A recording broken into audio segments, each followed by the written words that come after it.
kunin or rape yung ano mo, yung wife mo kasi kasal naman kayo. Sinabi ni Senyor Aguila, authorized ang asawa mo i-rape ka? Kailangan ay among tulo ka adlaw di mi makuha nga lamig adjust. Sabihin na maimpyerno sila pag hindi sila pumayag. So, kapag hindi nakipagtalik, ay pupunta sa impyerno. Meron pang ibang tao na nagtangkang makipagtalik sa'yo o nagparating na gustong makipagtalik sa'yo. Oo. Sino yung taong yon? Senyor Aguila. At ni Mr. Mamerto Galanida sa kanilang mga interviews, wala naman daw child marriage sa kapihan. Pwede pong i-translate sa amin. Of course, paki-translate ang tanong ko, ang pangutana ko, Attorney Ruth.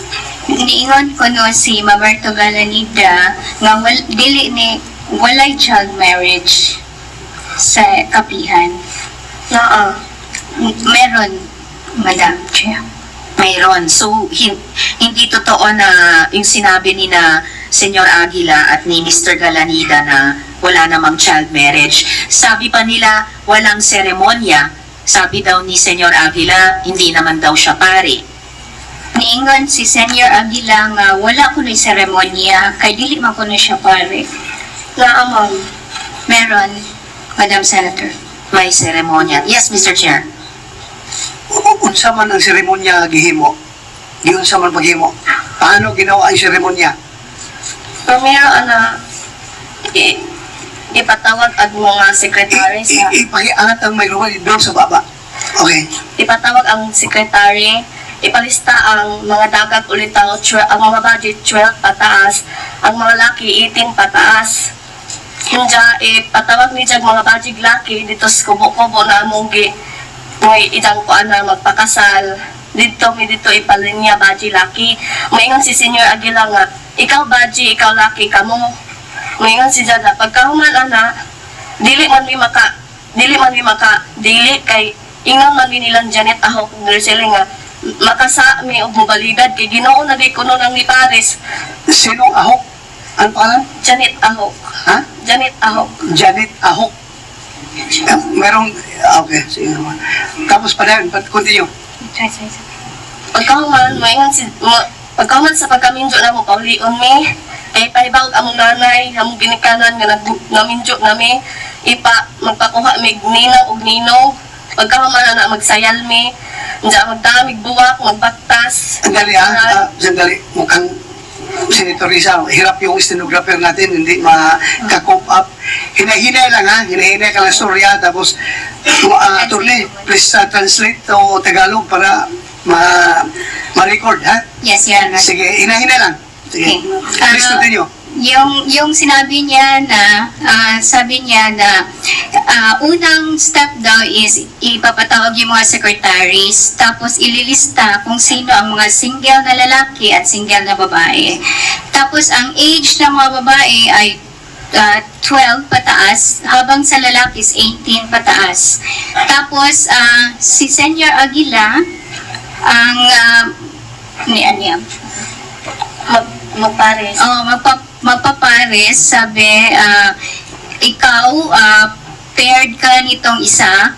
So, hindi daw sila pwedeng humindi dahil Diyos naman daw kasi ang nagsasabi na yun yung pares nila. And then, Jane, pagkatapos ng kasal, ano yung susunod na nangyari? Ito may ipakis sa among ipares. Unda, may among permahan nga mamatod nga subot mi nga istoryahan mi parties nga mo na among bana way maka iwalay namo kana ng kamatajon. Okay. Sabi niya, after sa kasal, ipakis sila, tapos may permahan sila na dokumento. At Anong dokumento yon? So, parang marriage certificate? Basta kay di pasign mi adto kami ba na asawa. oo, pinapasign sila yung husband at wife ng dokumento na yon. Andali. Yes, Mr. Chair. ang pangutana ko nga seremonyas. Nakakita ba kang kasal sa Katoliko o sa ibang reliyon? Nakakita ka? Barong ang lalaki, ang babae, nakadamit. Tapos, may pari na siya nagkasal. Ikaw ba, ginawat ni mo si Juan nga mamahimo nung bana? Ikaw ba na, ginadawat ba ni mo si Jane na mamahimo asawa? Something like that. Paghuman, giyon na paghihimo sa kasal ba? Seremonyas. Kung ma-recall mo, giyon na seremonyas. How did they do that? Giunsa man ang kanang pamaagi sa pagkasal ninyo. Kanang moingon si Zang nga, ikaw baji, ikaw laki ka muna. Paghuman anak kay paghuman sa among inog among ginikanan nga mincho nami magkanig ninang ug ninong na among hawitan anak nga buwak.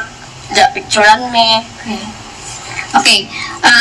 So, after the pairing, sinabi ni J-Renz na ikaw babae, ikaw lalaki, kayo na. So, pupunta sila sa parents nila at magpaalam na ikakasal na sila at saka kukuha ng mga ninong at Inang. yun na. Pagkahuman anak minjo ni Ja, pagkaugma, ipatawag mi kay Yun pala, Honorable Chair. Prenuptial yun. Oo, yun sinabi niya na magdadala ng flower at pupunta dun sa seremonya. And then, pagkahuman sa among kasal, kailangan magdog mi ana paulit.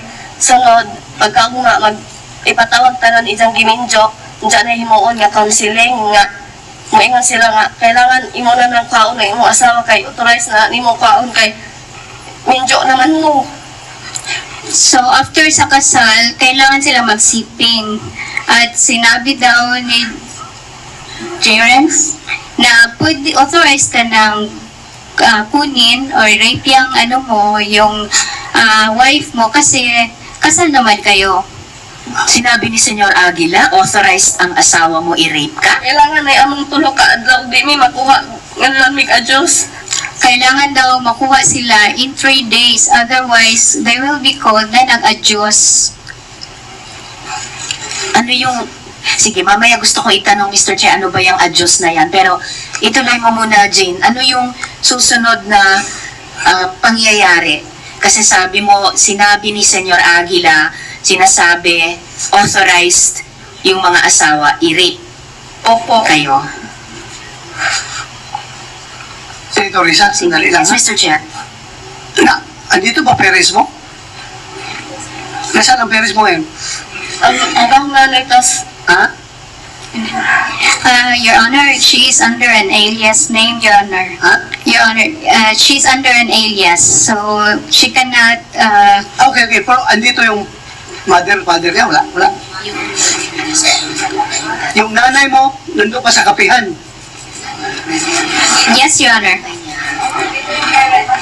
Tatanungin ko lang kasi gusto ko rin kausapin yung parents kung andito. We cannot divulge the name of the parents. Kaya, sige lang, huwag lang i-divorce. Basta ako, gusto ko lang either executive session or gusto ko makausap. So meaning, Jane, pumayag yung parents mo na ikasal ka. okay, musugot na ka na mag-among mga parents tungod kay mamay among balaod ni Senior Aguila kaya makasakamis langit. Oo, kasi yun daw ang laws to be able to go to heaven, Your Honor. Na yung parents mo, pumayag, ikasal ka, 14 years old. Pumayag siya. 14 years old ka, nung kinasal ka, di ba? Anong klaseng parents yun? Bahagi po yun, Mr. Chair, ng mga iniuutos ni Senyor Aguila. Please continue, Senator Risa. Salamat kaayo, Mr. Chair. So, ano yung sumunod na nangyari, Jane? Pagkatapos ng seremonya, pagkatapos ng sinabihan kayo ni Senyor Aguila na authorized kayong i-rape ng mga asawa nyo? Kung sinahitabo, pagkahuman gingon ni Senyor Aguila, nga authorized na ang inyong mga banda nga i-rape mo. Kung sinahitabo, uman. Pero hindi pa ulit naman may adto. Pagkahuman nila counseling. Pinauwi sila after the counseling, Your Honor. Tapos ganun yung laman ng counseling, yung ganung klaseng authorization. Tapos Jane, maliban dun sa asawa mo, meron pang ibang tao na nagtangkang makipagtalik sa'yo o nagparating na gustong makipagtalik sa'yo. Oo. Sino yung taong yun? Senior Aguila. Tapos, Yes, Mr. Chair. nakapagtalik kayo? Ha? Iyak ko yung sugot. Wala, hindi nangyari. Hindi siya pumayag, Your Honor. Hindi ka pumayag. Mabuti hindi ka pinilit. Sige kung ingon na dyan nga. Sige, Ha? sugot nga diha kay, bis kay ingon na ng kuhan kay, ginoo na nang ingon mo dyan, paghapon ka, pero di mo gajud ko. Palagi siyang kinukulit, Your Honor, na mag-consent na, pero ayaw niya. Kasi sabi daw, Panginoon na yung sa'yo, nag-ask ba? Oo. Sige. Salamat kayo, Mr. Chair. Kanina, Jane, binanggit mo yung adyos. No? Ano ba yung adyos na yan? May parusa ba kapag ayaw makipagtalik yung mga ipinakakasal? Kabali ingon na Senior Aguila nga, kasami ang anak na dili mi mapahilabot sa among bana nga authorized na among tanak kay minjo nami. So sinasabi na nagkakasala sila pag hindi sila pumayag na isex ng kanilang mga husbands, Your Honor. Yun na yung adyos? Oo. Ano yung epekto kapag sinabing ang ginawa mo ay adyos? Anong mangyayari sa'yo? Kasi may tabo ko, ingnan mo nga, nag-adjust ka. Kanang matawag og adjust nang magrikay-rikay kay imong bana, di ka magpahilabot. Muna adjust sa amo. Kung giingnan ka nga, nag-adjust ka, unsa may tabuan na nimo.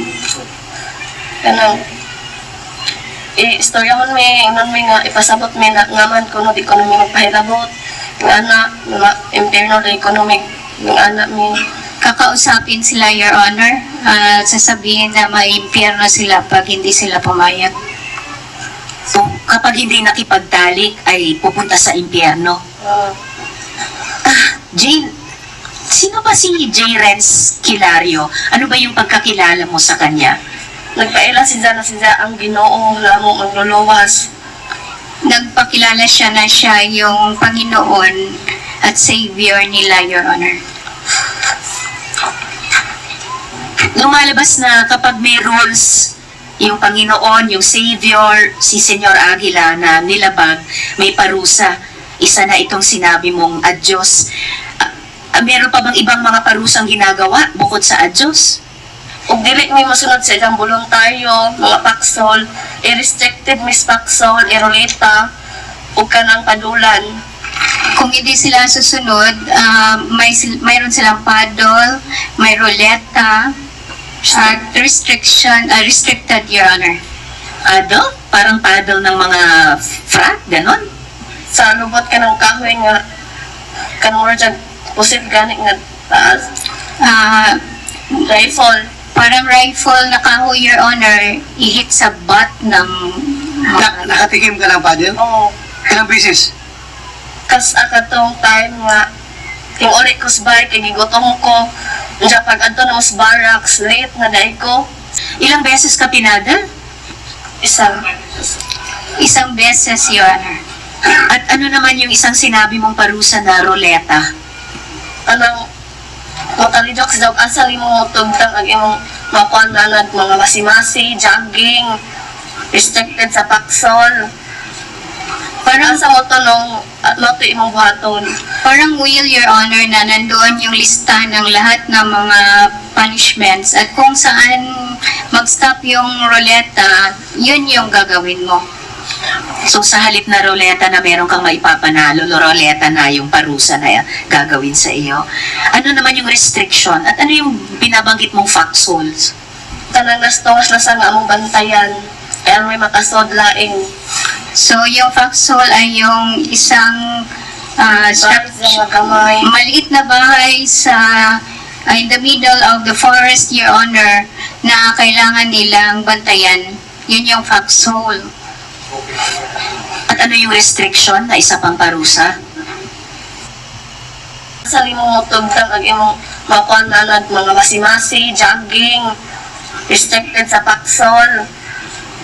Parang sa mo to nung loto imong buhaton. Parang will, Your Honor, na nandoon yung lista ng lahat ng mga punishments at kung saan mag-stop yung ruleta, yun yung gagawin mo. So sa halip na ruleta na meron kang maipapanalo, ruleta na yung parusa na gagawin sa iyo. Ano naman yung restriction at ano yung binabanggit mong foxholes? Kanang gastos na sa nga among bantayan. Kaya may makasod laing. So, yung foxhole ay yung isang Sa kamay. maliit na bahay sa in the middle of the forest, Your Honor, na kailangan nilang bantayan. Yun yung foxhole. At ano yung restriction na isa pang parusa? Ang pakso gani nga pila ka semana unsa dili ka pwede doolon. Dito ra ka daway tapal, magdujan ra ka. So, yung restricted, Your Honor, ay ilalagay sila doon sa foxhole in the middle of the forest at walang pwedeng makakalapit sa kanila.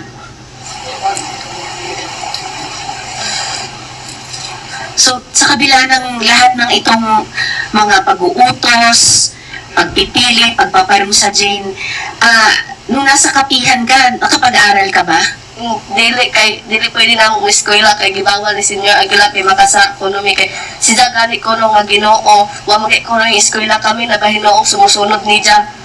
So, bawal sa kanila ang pumunta sa eskwela, Your Honor, kasi sabi ni Senior Aguila, siya nga na Panginoon, hindi nga siya nag-aral eh. Sila pa kaya? Oh. So kung kailangan ko pang itanong, Jane, pero so bakit mo naisipan na tumakas?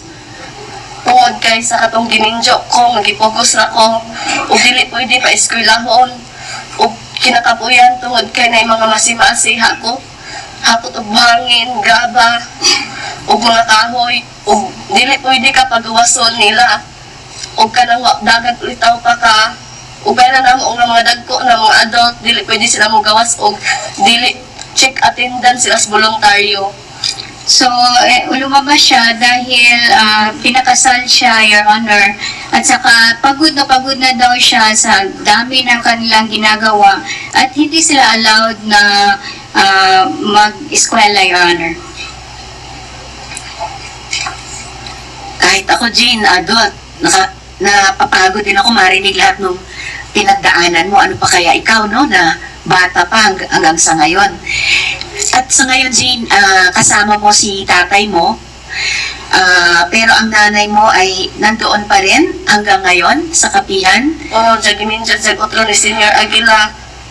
Yung mother niya ay pinakasal sa iba, Your Honor. Doon ni Senior Aguila.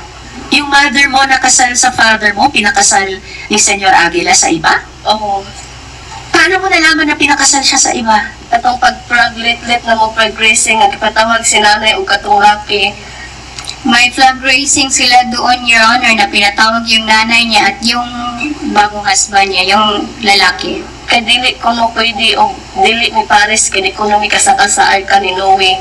Hindi daw pwede na walang pares dahil hindi sila makakapasok sa arka ni Noah. Knowing. Hindi pwedeng walang kapares dahil pag walang kapares, hindi maililigtas. So dapat parang yung mga hayop sa arko ni Noah, dapat pares-pares. Oh, Okay. Well, tagang salamat, Jane, ha? Baka mamaya Huwag na rin kalimutan mag-follow, like and share on this video. Thank you.